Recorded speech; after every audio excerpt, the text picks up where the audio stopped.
Guys welcome to BHU psychology. I hope आप सब अच्छे होंगे। सो आज इसके प्रैक्टिकल में हम करने वाले हैं लर्निंग डिसेबिलिटी का प्रैक्टिकल।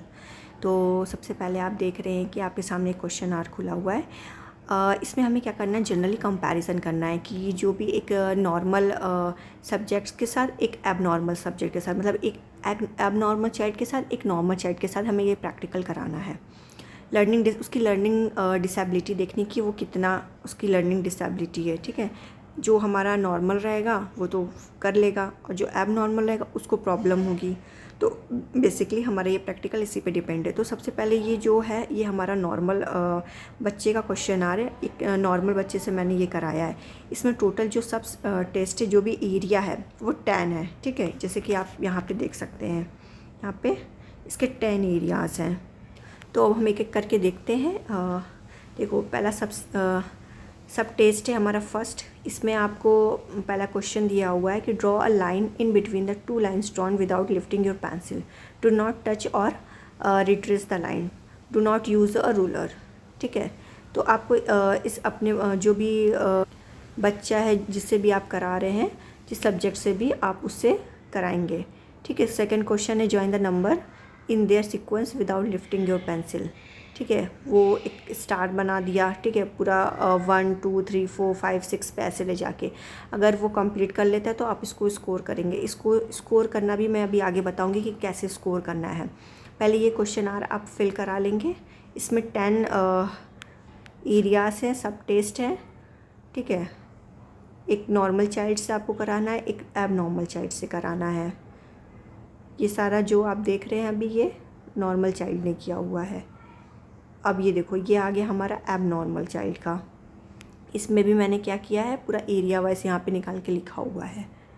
ठीक है, ये भी आप करा लेंगे। इसमें भी टोटल उतना ही एरियाज़ हैं, 10 एरियाज़। ये सारी चीज़ आप एक बार अब नॉर्मल से, एक बार नॉर्मल चाइल्ड से आप इसको फिल करा लेंगे। फिल कराने के बाद आप क्या करेंगे, यहाँ पे आप स्कोरिंग देख रहे हैं। तो जो सबसे पहले फर्स्ट क्वेश्चन था, यहाँ पे आप देख रहे हैं ना, यहाँ पे लिखा हुआ है item number, maximum score, correct answer. और आप स्कोरिंग इसको कैसे देंगे वो चीज़ यहाँ पे लिखी हुई है। तो जो हमारा फर्स्ट है उसको क्या करना है, फॉर द कम्प्लीशन, यहाँ पे देखिए, for the completion of the entire task without touching the line, retracing the line और lifting the pencil at all. तो आप उसको कितना नंबर देंगे, 2 नंबर देंगे। ठीक है, मैक्सिमम स्कोर 2 हो जाएगा। करेक्ट अगर आंसर किया है तो 2 आप उसको दे देंगे। अगर इफ़, नीचे वाला जो लाइन लिखा हुआ है, if task is completed without maximum 4 error, ठीक, आइदर रिट्रेसिंग और टचिंग द लाइन और लिफ्टिंग द पेंसिल। ठीक, तो आप उसको कितना नंबर देंगे, 1 नंबर देंगे। अगर थर्ड वाले में आते हैं, for zero for more than 4 error, अगर 4 से ज़्यादा उसने गलती किया है तो अब उसको 0 नंबर देंगे फर्स्ट क्वेश्चन पे। स्कोरिंग समझ में आ गया कैसे करना है। अगर उसने सही से किया है तो अब उसको 2 नंबर देंगे। अगर 4 एरर है, ठीक है, तो अब उसको 1 देंगे। अगर 4 से ज़्यादा एरर आ रहा है उसके उस क्वेश्चन में तो अब उसको 0 नंबर देंगे। ऐसे ही आप सारा जो पूरा हमारा 10 सब टेस्ट है, ऐसे ही आप स्कोर फाइंड आउट कर लेंगे। ठीक है, ऐसे ही स्कोरिंग सबका होगा। यहाँ पे आप देख सकते हैं सबका स्कोरिंग ऐसे ही होगा। एक बार एब नॉर्मल का करेंगे, दूसरी बार नॉर्मल का करेंगे। इतना करने के बाद अब हम आते हैं ऊपर। ठीक है,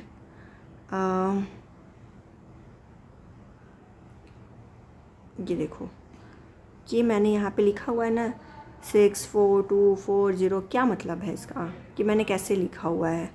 ठीक है, तो मैंने इसको एरिया वाइज इंटरप्रेट किया, जैसे कि अभी मैंने आपको बताया है ना, वैसे ही किया हुआ है। देखो, मैंने बगल में इसकी स्कोरिंग भी लिखी हुई है, यहाँ पे 0, यहाँ पे 2, यहाँ पे 3। ठीक है, इसी टाइप से आपको करके यहाँ पे लिखना है। फिर उसके बाद यहाँ पे टोटल आपको बता देना कि टोटल कितना आ रहा है। अब हम आते हैं अपने प्रैक्टिकल पे कि इसको करना कैसे है। अच्छा, एक चीज़ और, यहाँ पे स्कोरिंग प्रोसीजर दिया हुआ है। अगर आप जो एरिया वाइज आप निकाल रहे हैं सब टेस्ट, अगर वो 3 या लेस कम आता है तो हमारा जो सब्जेक्ट है उसको सीवियर प्रॉब्लम है। ठीक है, अगर 4 आता है तो क्या है, मॉडरेट प्रॉब्लम है।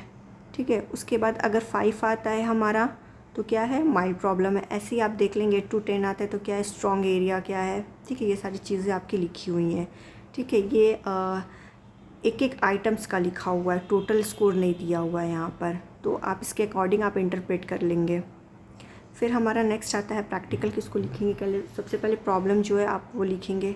फिर इंट्रोडक्शन आता है कि इंट्रोडक्शन में आप उसी से रिलेटेड लिख देंगे, लर्निंग डिसेबिलिटी से। फिर आता है मेथड में टेस्टी, 2 टेस्टी हम लिए हैं, एक 10 इयर्स ओल्ड बॉय है, एक 12 इयर्स ओल्ड बॉय है। फिर मटेरियल रिक्वायर्ड में आपने क्वेश्चन आर लिया है, मैनुअल लिया है, पेंसिल लिया है। फिर प्रोसीजर में वही होता है कि सबसे पहले रैपो इस्टेब्लिश करेंगे, फिर बच्चों के साथ, ठीक है, उसके बाद लर्निंग डिसेबिलिटी का उसको क्वेश्चंस देंगे और ट्राई करेंगे कि वो जल्दी से जल्दी करने की कोशिश करें। फिर यहाँ पे हम टेबल देख रहे हैं, मैंने 10 एरिया यहाँ पे लिखे हुए हैं। ठीक है, उसके बाद मैंने क्या किया है, यहाँ पे लर्निंग डिसेबिलिटी के स्कोर लिखे हुए हैं, इतना आया, 6 आया, 4, 2 ये, और उसके बाद ये इंटरप्रिटेशन यहाँ पे किया हुआ है। ठीक है, अभी मैंने आपको प्रोसीजर दिखाया, स्कोरिंग प्रोसीजर, तो वो वहीं से लिखा हुआ है कि 6 आया तो स्ट्रॉन्ग एरिया है, 4 आया तो मॉडरेट प्रॉब्लम है, 2 आया तो सीवियर प्रॉब्लम है। ठीक है, 2 आया तो सीवियर प्रॉब्लम है, 4 आया तो मॉडरेट है, 4 आया तो मॉडरेट है, 0 आया तो सीवियर है। ठीक है, इस तरीके से आप कर लेंगे। जो ये वाला हमारा डायमेंशन है, एक है हमारा डायमेंशन जो है नॉर्मल चाइल्ड का, एक जो डायमेंशन है वो एबनॉर्मल का। ये हमारा जो है ये एबनॉर्मल का है, लर्निंग डिसेबिलिटी, और जो ये वाला एरिया है वो हमारा नॉर्मल चाइल्ड का है। Tasty 1 abnormal, tasty 2 normal. ठीक है, यहाँ तक कोई प्रॉब्लम नहीं होना चाहिए, आई होप सो देन फिर आता है हमारा प्रिकॉशन में वही सेम, लेबोरेटरी का जो इन्वायरमेंट है वो क्वाइट नॉइस फ्री होना चाहिए, इंस्ट्रक्शंस क्लियर होने चाहिए, अरेंजमेंट लाइट का अच्छा होना चाहिए। दैन उसके बाद रिज़ल्ट यहाँ पे लिख के टेबल नंबर 1 पे यहाँ पे आप दिखा देंगे वहाँ पे बना के कि ये टेबल नंबर 1 पे आप शो कर रहे हैं। क्या है रिजल्ट में, the data obtain from the tasty was score and analyse and finding reveal that the tasty 1 has a moderate problem. ठीक है, और and tasty 2 has a normal level of problems, learning disability. तो ये सारी चीज़ें लिख देंगे। फिर उसके बाद डिस्कशन और उसके बाद कंक्लूजन। ठीक है, दोनों का कंपैरिजन करके आप डिस्कशन देंगे कि जो टेस्टी है वो जो टेस्टी 1 है उसके में मॉडरेट आ रहा है कि मीडियम आ रहा है, लो आ रहा है, हाई आ रहा है, सीवियर आ रहा है, क्या आ रहा है आपके अकॉर्डिंग, जो आपने फिल कराया होगा क्वेश्चन वो चीज़ लिखेंगे। टेस्टी 2 में आपके अकॉर्डिंग जो भी आपका टेस्टी है उसके क्या आ रहा है, हाई आ रहा है, लो आ रहा है, वो लिखेंगे। देन आप उसके में क्या, अगर हाई आ रहा है तो उनके में क्या क्या कैरेक्टरिस्टिक है, अगर लो आ रहा है तो क्या प्रॉब्लम है। ठीक है, ये सारी चीज़ें आप डिस्कशन में बताएंगे। दैन उसके बाद कंक्लूजन लिखेंगे, जो भी आपने लिखा है उसको थोड़ा सा कंक्लूड करके एक 4-5-6 लाइन का उसको कंक्लूजन दे देंगे। फिर लास्ट में आप रेफरेंस लिख देंगे कि जो भी आपने इंट्रोडक्शन वाला पार्ट लिखा है वो कहाँ से लिखा है, किसी साइट से लिखा है, बुक से लिखा है, जहाँ से भी लिखा है हमें वहाँ का रेफरेंस देना होता है। आई होप सो आपको इस प्रैक्टिकल समझ में आया हो। अगर कुछ भी समझ में नहीं आया तो आप मुझे कमेंट सेक्शन में पूछ सकते हैं। अगर वीडियो अच्छी लगी हो तो please like and subscribe my channel. Thank you for watching.